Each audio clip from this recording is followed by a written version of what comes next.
Is your Roblox showing you this? Your version of Roblox is outdated. Please update and try again, and you want to get a quick fix? Recently, Roblox users keep complaining that your version of Roblox is outdated. Because of this issue, the Roblox user can't play Roblox games with anyone. So, after analyzing the issues, here I present the top 3 proven solutions. So, let's get started. First, open Setting. Scroll down to Additional Settings. Scroll down to Developer option. Make sure to turn on the Developer option. Scroll down and tap Allow Screen Overlay on Setting. After that, now move on and follow the second process.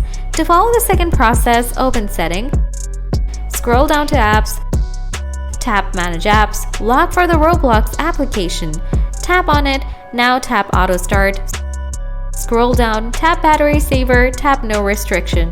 Tap Clear Data, choose the Clear All Cache. Tap OK. After that, remove Roblox from the background of your device. Before you check your issues, make sure to open the Google Play Store, type Roblox. Now update your Roblox game on your Android device. After following all the work accordingly, you'll be able to solve your version of Roblox is outdated. Please update and try again. Issues on Android, and you'll be able to play the game. If you still have a problem, let me know in the comment section. Thanks for watching.